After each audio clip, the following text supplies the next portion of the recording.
ኢትዮጵያ በእንግድነት ለጉብኝት የመጣው ሀገር ሳትሆን የተወልጄ ያደኩባት ሀገር ያክል ነው የተሰማኝ። ፍቅር ሰጣችሁኛል፣ ሁሉም ነገር አደረጋችሁልኝ። ስላደረጋችሁልኝ በሙሉ ደግሞ አመሰግናለሁ። አሁን ግን ተመልሼ ወደ ሀገሬ ሊሄድ ነው። ስላሳያችሁኝ ፍቅር አሁንም በድጋሚ አመሰግናለሁ። Bye, man. I'm gonna miss you. I'm gonna miss you, bro. I'm gonna miss you, but it won't be the last time, man. Definitely, bro. Thank you for seeing my country. Thank you for everything, Thank you bro. for coming here, for trusting me. I appreciate you. You're a very, very rare soul, bro. I just want to tell you that. An obsessed fella. ከአዶናይ ጋር ያላቸው ጓደኝነት ድንገት ቲክቶክ ሲያስተዋውቃቸው ሳይሆን አብሮ ተወልዶ አብሮ ጭቃ አብክቶ አብሮ ተምሮ ያደጉ ይመስላሉ። ሁለቱ ልብ ንጹህ ናቸው። ሲተዋወቁ በአጭር ጊዜ ውስጥ ነው የልብ ጓደኛ መሆን የቻሉትና የልባቸውን መነጋገር የቻሉት። እጅግ በጣም አስገራሚ ፍቅር ነው።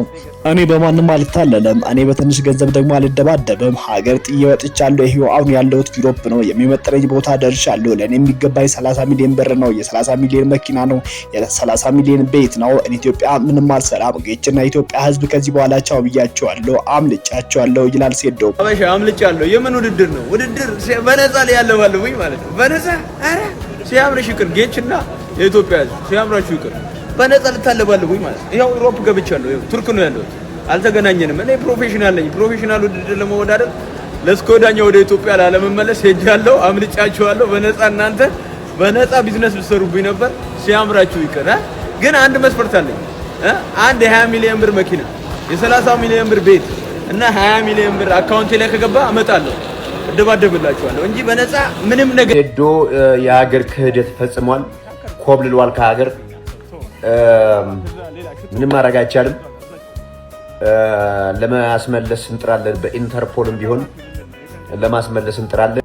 ሴዶ ማርሻል የሚባልና ይሄ ጌች የሚባል ሰውዬ እንግዲህ ጉዳዩን በጣም አወሳሳቢ ለማድረግና ሰዎችን ትኩረት ለማግኘት ወይም ደግሞ የሰዎችን ትኩረት ለማግኘት እየሄዱ ያሉ መንገድን እንግዲህ ምን አይነት ድራማ ህዝቡ ላይ እየሰሩ እንደሚገኙ በደንብ አስረዳቸው። እስከ መጨረሻ አብራችሁን ቆዩ። እንደዛም ደግሞ ስለ አዶናይ ስለ ዲላን ፔጅ በሰፊው ተንትረን እንመለከታለን ማለት ነው። ለዚህ ዩቲዩብ ቻናል አዲስ ሆናችሁ ሰብስክራይብ በማድረግ ቤተሰብ መሆናችሁ እንዳትረሱ እላችኋለሁ። ወዳችኋለሁ።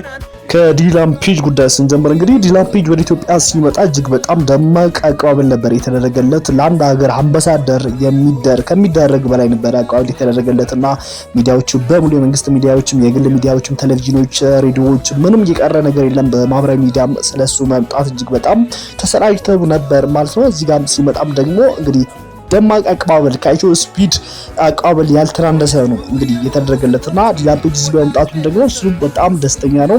እብን እዚህ ነገር በመውደዱ እንግዲህ የፍቅረኛ ወይም ደግሞ ለረጅም ጊዜ አብራው የቆየችው እጩኛን ይዞ ነው ወደዚህ የመጣው። እንግዲህ አንድ ሰው በጣም የሚወደውን ሰው ይዞ የሚሄደው ወደሚወደው ሀገር ነው ብዙ ጊዜ ይዞ የሚሄደው እንጂ እንዱ የማያምን የሆነ ጥርጣሬ ያለበት ወይ ለሰላሙ ለድህነቱ የሚሰጋበት ቦታ ይዞ አይሄድም የሚወደውን ሰው። ይህን ነገር ከመጀመሪያው ስሙን ሲሰማ ስለ ኢትዮጵያ ሰባጅ በጣም ስለወደደ እዚህም ደግሞ እንግዲህ የተደረገለት ተቀባበል በጣም ጥሩ ነው ማለት ነውና ለዛም ይመስለኛል ፍቅረኛ ወይም ደግሞ እጮኛን መጀመሪያ ይዞ መጣ። ይሄ ሀገር ደህና እንደሆነ ጥሩ እንደሆነ እንደዛም ደግሞ እንግዲህ ከዚህ በፊት ማሽሮ ስፒድ መጥቶ ነበርና የነሱ ቪዲዮዎችም አይተው ስለነበረና ይሄ ሀገር ጥሩ እንደሚሆን በደንብ ገምተዋል እና ጥሩ አቀባበል እንደሚደረግላቸውና እዚህም ደግሞ ጥሩ ነገር እንደሚጠብቃቸው ስለ አወቁ ይመስለኛል እንግዲህ እነዚህ ጥንዶች ኢትዮጵያ መምጣት የቻሉትና እዚህም መጥተውም ደግሞ ኢትዮጵያውያኖች በተለይ አዶናይ ሌሎችም ይህንን ጉዳይ ሲያስተባብሩ የነበሩትም ደግሞ አላሳፈሩንም። ጥሩ ነገር ሰርተዋል። በጥሩ ሁኔታ ነበረ እሱ የተቀበሉት ማለት ነው። እዚህም ደግሞ አዲስ አበባ ላይ ብቻ የተሰሩ ስራዎች አይደለም። እንደዛው ወደ ከአዲስ አበባ ወጣ ብሎ ኦሮሚያ ክልል ወደ ወንጪ ስንሄድ የወንጪ ላይ የተሰሩ ፕሮጀክቶችን በጣም ውብ የሆነ የተፈጥሮ ሀብትን በደንብ አይቶ ጎበኝቶ ደስተኛ ነበር። እንደዛ ወደ ጎንደር ላሊበላም ስንሄድ ከዛም ሲመለስ ወደ ሐረር በመሄድም ጅብን እስከ መመገብ ድረስ እንግዲህ ብዙ ነገሮችን አይተው ነበርና እንደውም ወደ ኢትዮጵያ መጀመሪያ ላይ ሲመጣ የሱ ትልቁ አምቢሽን የነበረው ደግሞ እንደምኞቱ ባረግ ብሎ የተመኘው ነገር እዚህ ሐረር መጥቶ ጅብን መመገብ ነበርና እዛም ደርሶ እንግዲህ ጅብን ሲመገብ እዚህ ቪዲዮ ላይ መመልከት ይቻላል ማለት ነው። እንግዲህ ከአንድ ሳምንት ቆይታ በኋላ ወደ ሀገሩ ለመመለስ ቆርጠዋል። አሁን እንግዲህ በመጀመሪያው ቪዲዮ ላይ እንዳሳየኋችሁ አዶናይ ሲሸኘው እንመለከታለን። እሱና የሱ አጋር የሆኑትን ከሱ ጋር ካሜራማኑ ሚስቱ ምናምን ነበሩና አብረው እንግዲህ ወደ እንግሊዝ ሀገር አቅንተዋል ማለት ነው። እንግዲህ እዚህ በነበረው ቆይታ ደግሞ እጅግ በጣም ደስተኛ እንደነበረ እሱም ተናግሯል። እሱም ከፊቱም ደግሞ ይታወቃል በጣም ደስተኛ ነበር። እኔ በጣም የሚገርመኝ ነገር ከአዶናይ ጋር ከዚህ በፊት ይተዋወቁ ነበር እንዴ እላሉ። ከተዋወቁት ገና 1 ዓመት ራሱ አልሆነም፣ በቅርብ ጊዜ ነው። ካስታውሳችሁ አዶናይ አካውንቱ እየተፈተነ ይገኛል። አካውንቲ ላይ ብዙ ጊዜ ዋርኒንግ ይሰጣል እና ይህን ጉዳይ እንዲያስተካክልኝ ለዲላን ፔጅ ሜሽን አድርጉልኝ ምናምን ብሎ ዲላን ፔጅ ኮኔክት አድርጌ ከእሱ ጋር አበረው ምናምን እሱም ቪዲዮ ሰራበት። ከዛ በኋላ ተዋወቁ። አሜሪካ ሄደ መጀመሪያ አዶናይ የምታስታውሱ ከሆነ ለእርዳታ ለማሰባሰብ ለሆኑ ህጻናት በልብ ህመም ለሚሰቃዩ ህጻናት የሚሆን ድጋፍ ለማሰባሰብ አሜሪካ ከሄደ በኋላ እንግዲህ ወደ እንግሊዝ አቅና እንግሊዝም ሲሄድ እንዳጋጣሚ የአርሰናል ጨዋታ ነበር። የመጨረሻ የፕሪሚየር ሊግ ጨዋታ ዋንጫ የሚበሉበት ጊዜ ነበረ። ከዛ ከሱና ከኤስአይ ጋር እዛ ሜዳም ገብቶ አብሮ ጨዋታ እስከ ማየት ድረስ ነበርና ከዛ በኋላ ደግሞ ይዞት ወደ ኢትዮጵያ መጣ ማለት ነው። እንግዲህ የነበረው ነገር ይህን ይመስላል። ሌላ አነጋጋሪ የሆነ ጉዳያችን ደግሞ በዚህ ሰሞን በተለይ ማህበራዊ ሚዲያ ላይ እጅግ በጣም አነጋጋሪ የሆነ የሚገኘው ጉዳይ ስለዚህ ሴዱ ስለሚባል ቲክቶከር ወይ ደግሞ ማርሻል አርቲስት የሚባል ራሱ ይፈራል። እንግዲህ እንደምታውቁ እሱና ጆኒ የሚባል ቲክቶክ ላይ ብዙዎቻችሁ ታውቃላችሁ እና ፋይት ለማድረግ ወይም ደግሞ ለመደባደብ ቀጠሮ ተያይዘው ነበርና ሴዶምቢ ብሎም ነበር 10 ሚሊዮን ብር ካልተከፈለኝ ለዛውም ክፍያው ቅድመ ክፍያ መሆን አለበት፣ ባሸንፍም ቢሸነፍም መሆን አለበት፣ እንደ ውጭ ሀገሮች ወይም ደግሞ እንደ ፕሮፌሽናሎች መሆን አለበት ብሎ ነበረ።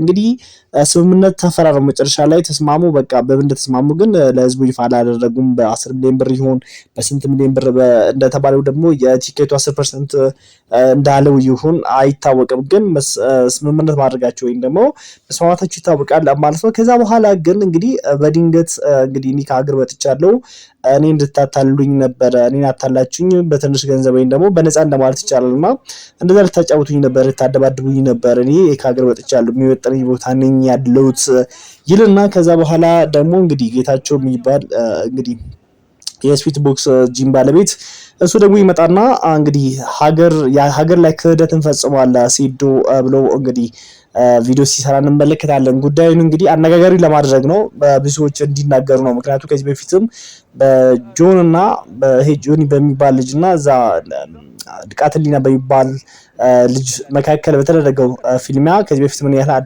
በጣም አነጋጋሪ እንደነበረና አርቲስቶች ታዋቂ የሆኑ አርቲስቶች በጣም ሀገር ውስጥ እንግዲህ ስታር የሚባሉ ሰዎች ገብቶ የእነሱን ድብድብ እስከ ማየት ደርሰው ነበርና ይህንንም ደግሞ ከዛ በላይ ተጠባቂ ለማድረግና እንግዲህ ብዙ ሰዎች ሲሄዱ ደግሞ ዋጋውም ይጨምራል፣ ቲኬቱ ይጨምራል። ተርፋማ ለመሆን ህዝቡ ላይ እየሰሩት ያሉ ድራማ ነው። ይሄ ታስቦ ታቀሩ እየተደረገ ነገር ነው። ይሄ ጌታቸው ሴዶ እንደዛ ብሎ ማክሮት ነው ወይ ደግሞ ሴዶ ይሄንን ሀሳብ አምንጭቶ ነው እንግዲህ ሴዶ አምልጧል ተብሎ እንዲወራና ከዛ በኋላ ወደ ሀገር ተመልሶ ድብድቡ ይካሄዳል። እስከዛ ደግሞ ጉዳዩን አነጋጋሪ ለማድረግና ሁለቱም ደግሞ የማስታወቂያ ስራ በደንብ ለመስራት ምክንያቱም የህዝቡ ትኩረት እነሱ ላይ ሲሆን ለነሱ ደግሞ ብዙ የማስታወቂያ ፕሮሞሽን ስራዎች ይመጡላቸዋል፣ ህዝቡ ደግሞ ያይላቸዋል። እንደዛም ደግሞ ለግላቸው ጥቅምም ነው። እንግዲህ ግን ህዝቡ በማይመለከተው ነገር ውስጥ ገብቶ እጅግ በጣም እንትን የሚለው ነገር ነው። ህዝቡ የሚሰማ ማለት ምንም የማያገኝበት የማያተርፍበት ነገር ላይ ሁሉ ጊዜ ህዝቡ በቃ እንደ ጉዳዩ እንደ ዋና ሀሳብ አድርጎ ህዝቡን እንትን ለማድረግ ለማስሸበር ነው ይባላል። እንደዛ ለማድረግ የሚታስበው ነገር ማኔ ትክክል ሆኖ አይታየኝም። እስካሁን ስለ አብራችሁ ስለቆያችሁ እጅግ በጣም አመሰግናለሁ። ለዚህ ዩቲዩብ ቻናል አዲስ ሆናችሁ ሰብስክራይብ አድርጉ እላለሁ። ሰብስክራይብ ያደረጋችሁ ደግሞ ሀሳብ አስተያየታችሁን በሀሳብ መስጫ ሳጥን ላይ ጻፉልኝ። ላይክ ማድረግ እንዳይረሳ። እወዳችኋለሁ። ሰላም ሁኑልኝ።